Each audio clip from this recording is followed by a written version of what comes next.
We're kicking off the Sales Edge podcast with the Celeste host with Don Burnett. Hey, how's it going, Celeste? If so, Don, guess a little bit about yourself. Don Barnett. I'm out of the Chicago suburbs. I work at London House Chicago, located in downtown Chicago. I'm the director of sales and marketing there. I've been there for going on 7 years. It's the best job I've ever had. So I'm blessed that way. I live in the suburbs of Chicago, married. I've got 3 kids, 2 dogs, drive an SUV and a minivan. Oh, So America. got that suburban dad energy. Yeah. Well, we're going to emphasize that marketing piece here in a minute because it does make you this ninja in the digital online space. So both of us coming up with hotels, working in the space, we have seen a complete shift in how sales are done, how we access customers, and how those that are relying on digital channels, digital and building are kind of standing out. And you have some receipts from that. Tell us when did the shift happen for you? I mean, you said either traditional ways of selling, showing up. I need to add this digital social selling piece. The genesis of it actually started probably over 10 years ago. And it started with pre-LinkedIn. Back in the day, I was working at a resort and I started doing client contests, and I would do a best joke contest and people would send in their best jokes, and a best recipe contest. And you ended up with your recipe on our menu in our restaurant. Then I had the idea to do a bingo contest. And I was like, oh, this is awesome because I can give everybody bingo sheets. And then every day they're going to get an email from me that they want, not a spam, but something they're like, yes, where's our bingo number? Because we want to play. But it would also be boring. And I think people would have quit if it was just a bingo number every day, or if I was being salesy or pitchy.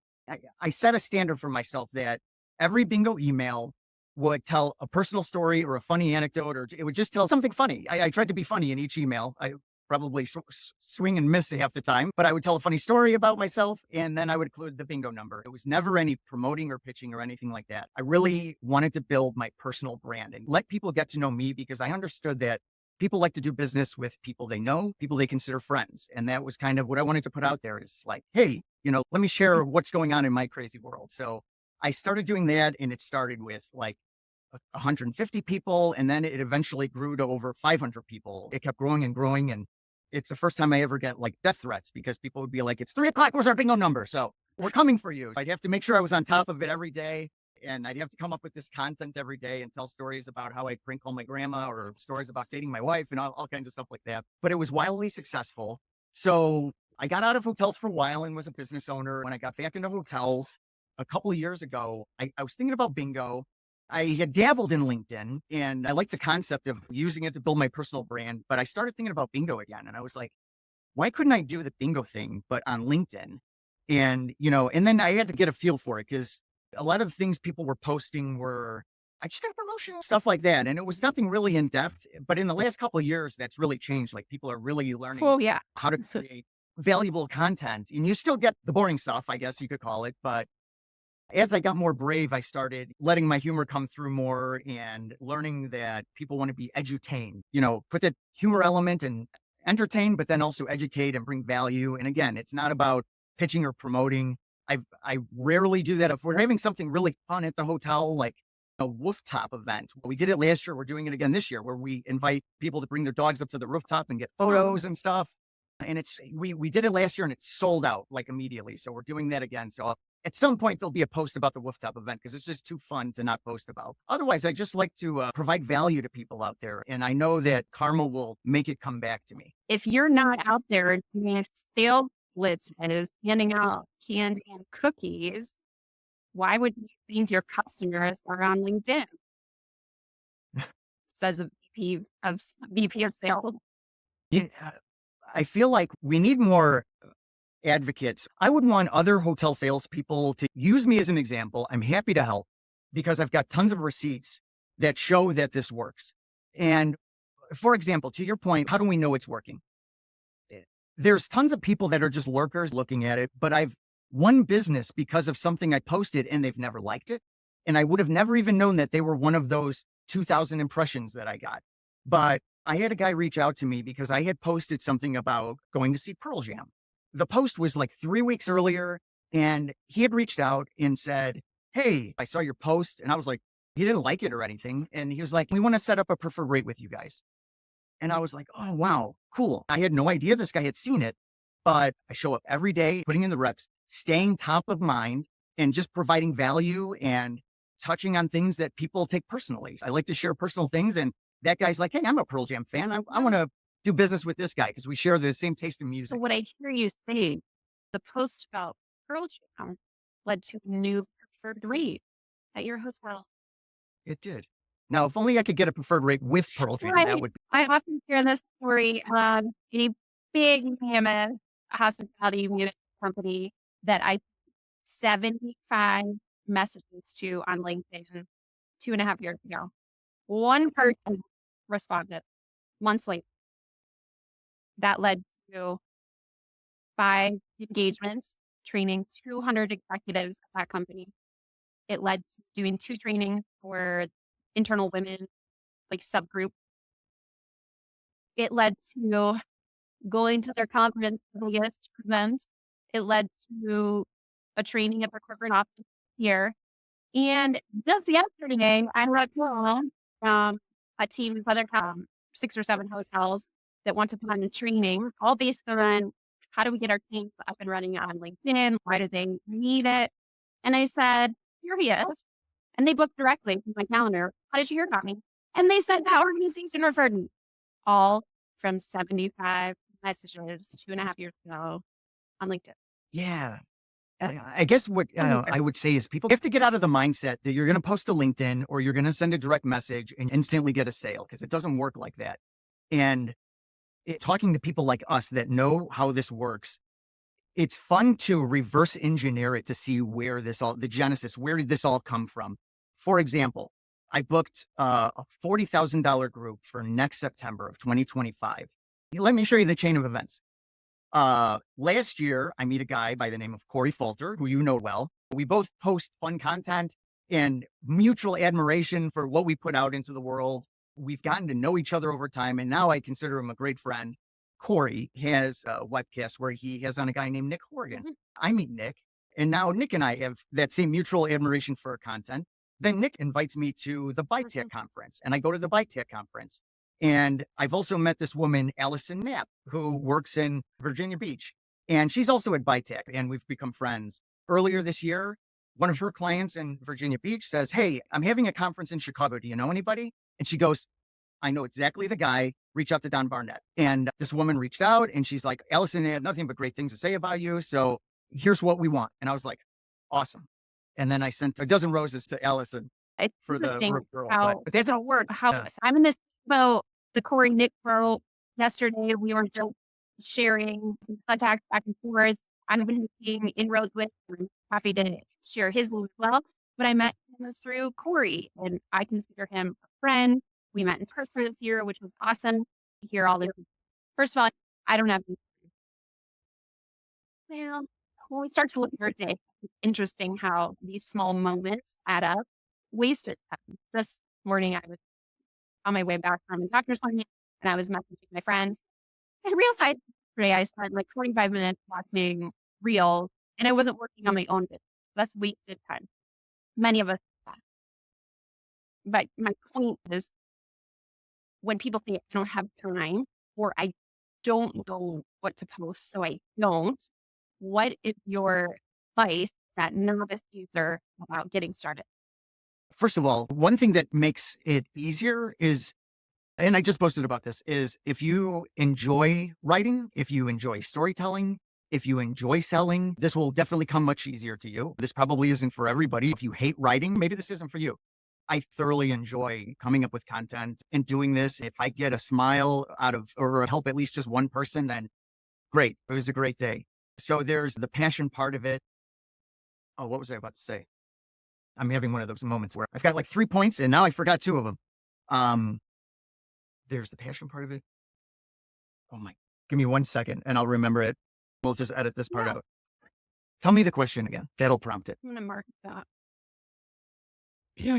I've never used a marker before, but we'll see. How to, like, are you getting So right here, in opt-in and people oh, don't I have got it. done, I got it. which we can work on later. It's I the also have time a thing. fear. I don't know where to start. So one of the things that really clicked for me, that really got me going with it when I started thinking about the time was somebody said, you need to think about it like a mini job. And that Mm, clicked for me. You don't need to think of it as I need to be on LinkedIn all day. I look at it as a little mini 30-minute a day job. Every morning on the train to work, I get on for 15 or 20 minutes, see who's posting, leave comments and ask thoughtful questions and leave thoughtful comments. And then I'll have the night before created my own content. And then I have it scheduled to post every Monday through Friday at 8:30. So I come up with that, in the evening. And then throughout the day, I'll check in, maybe lunchtime, I check in and see, oh, what, I want to reply. If somebody's left me a comment, I will always try to mhm. reply and say something unless they've left something negative, in which case I just make you go away. Yeah. Very rarely. I'm okay with people disagreeing, Yeah. but I've had one or two people that left something that was kind of like, "What's wrong with you?" And so Like, nasty, and I'm like, "Yeah, you're being I negative, think like, you another gotta thing, go." and that's why I always share examples of people who are like really doing it well and putting themselves out there and being vulnerable professionally is look at what somebody else is doing. Get ideas. It doesn't have to be recreating the wheel each time. It can be your thoughts on something that's happening, your take, you get inspiration. I do that when I'm in content. Well, I Something do. I do well, there's 2 exercises I do. I'm gonna write this down so I don't forget the second point, is one thing I'll do is it's if you're getting in the LinkedIn game, it's a two-way street. You can't just post and then not reciprocate because the algorithms pick up on that. They won't feed your content to anybody. So it needs to be a two-way street. So you need to go out there and and interact with other people's content. The more your head is in the game, you'll post something and then I'll think of something to piggyback on that. And now I'll be like, oh, I'm going to turn that into my own post. So my comment, then I'll twist it into my own post about it and leave my own photo or GIF or something like that. The other thing I'll do too is as I think of ideas, which come to me at just random times, but I'll think of things or I'll see something on TV or I'll see a reel or I'll see anything and oh, I should write about that. And I email Oh, myself. I have a subject line that's LI content. then you don't And I you myself. don't have that Yeah. problem. So yeah, I email myself and I have the same subject line. So it's always easy to find. And then I have a whole folder in my email of like ideas. And then when I'm having a day where I'm just like, I don't know, I just go to that folder and come up with That's a something. great And then tip. the beauty of doing this over time and consistently is I've been doing this now hardcore for like 2 years straight. Now I have a ton of past content that I can go back to and repurpose. I can take something I've said in the past and say it in a different way, or take something that I wrote and now do a video of it and talk about it in a video. It's the same content. And the thing to not worry about is, are a couple people going to see the same thing again? Yes. Are they going to remember that you did that? Probably not. But it's also going to feed it to a lot of new people and new connections that you've made over time. So once you've put some reps in and some time in, you get your own library of content that you can go back to. Yep. And you may see something you posted before and then you have a new idea about it, or you learn something about it, or what the hell was I thinking? Here, this is what we should do instead. How has the support from customers, accounts that you have been? Awesome. And because like I said, you don't realize you never realize who's seen it. Most of the emails or the conversations I've had of people that have told me that they've seen my content, or I've gone to a conference and people are like, "Hey, you're the LinkedIn guy." I used to be the bingo guy, and I've now become the LinkedIn guy, which is a cooler nickname. It happens all the time, and it's people that don't even like my posts. I would never know that they even see them, and they're like, "Hey, I know you." I feel bad that I'll go. I went to ByTech where Nick had invited me, and I had at least 5 people that were like, "Oh, I recognize you from LinkedIn." And I felt bad that I couldn't reciprocate because I'm like, "This is my first time seeing you, but I appreciate you checking out my Hey, nonsense that I when post on you here." someone yelled at me to hide that, you're like, "Jessica from LinkedIn, And but you then what another great receipt for those people that are thinking about getting into it, that, you go to a conference where you're going to run across a couple thousand people and it's like a whirlwind. But when you're doing this day in and day out on LinkedIn, you don't even have to do it 5 days a week. Do it 3 days a week and you'll still be ahead of everybody else.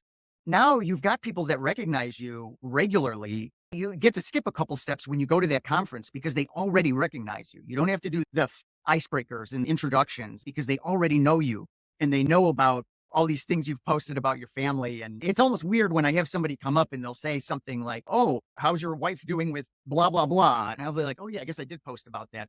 I guess I did post about her poisoning me or something." And that's interesting because we do have this of it's harder and harder to reach prospects. It's harder and harder to reach customers. They're no longer in buildings. They're afraid to open their inbox or their spam folder. A phone call is this going to be spam? Not. And if you were not creating that kind of product person correlation, somebody else is going to beat you to it. Like a dot. No one's going to beat you to it. I'm going to beat you to it.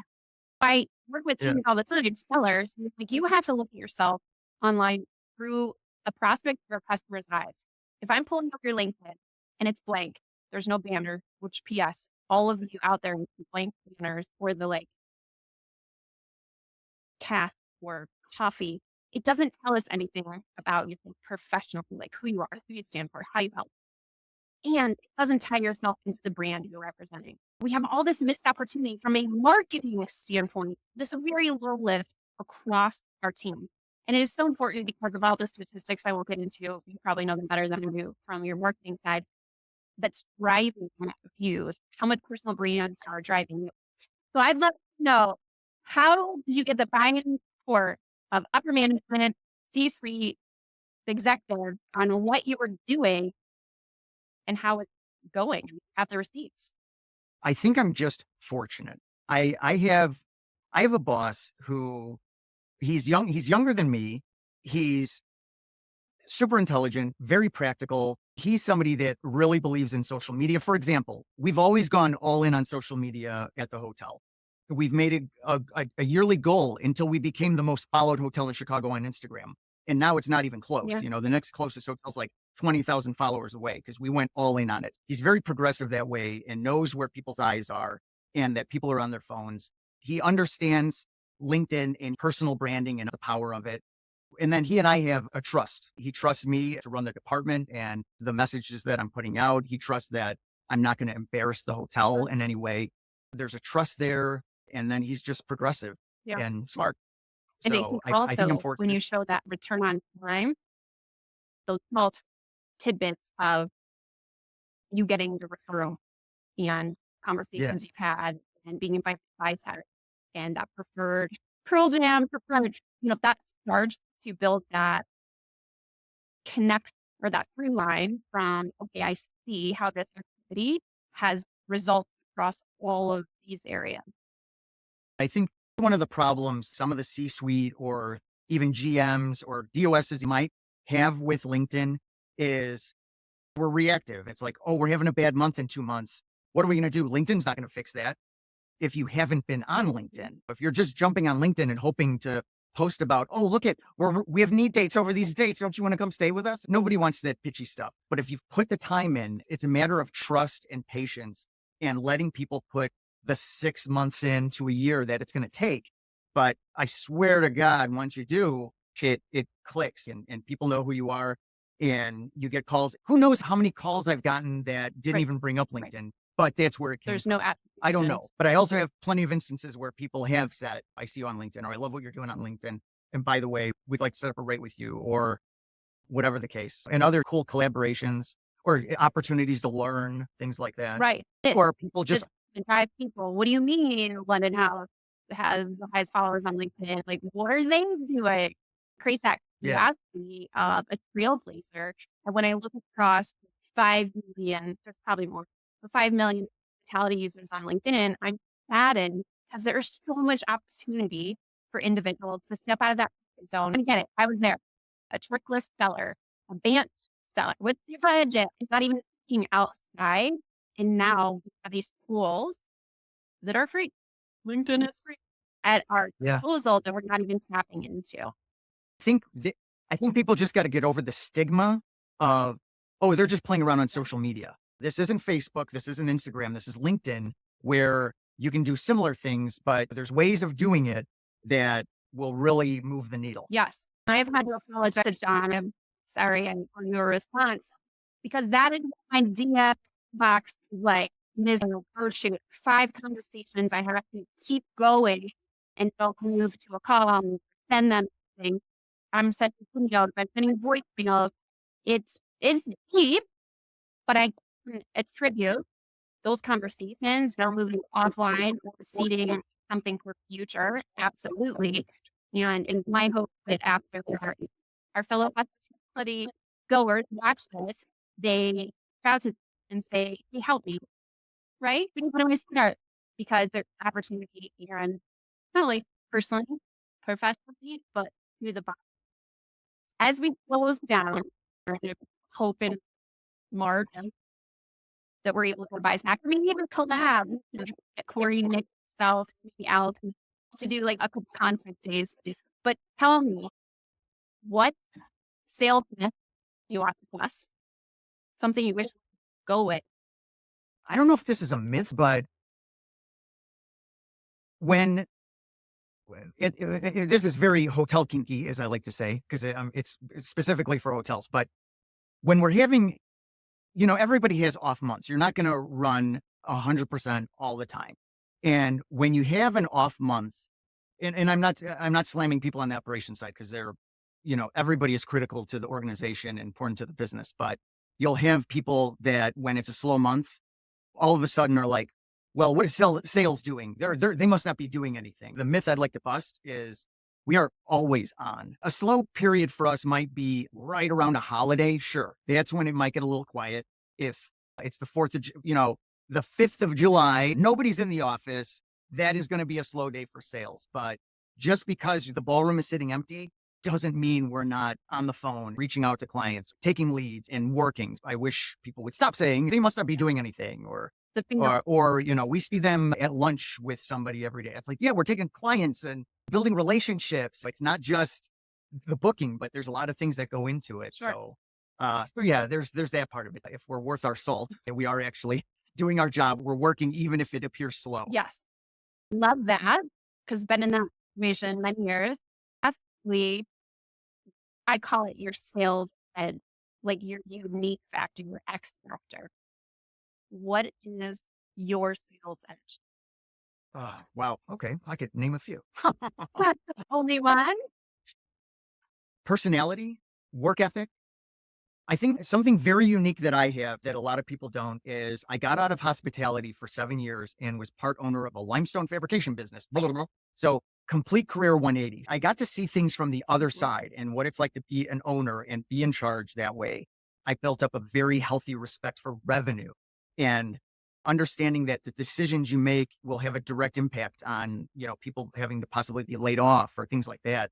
It's just a whole different perspective. So when I came back into hotels, having been a business owner, my work ethic had totally changed.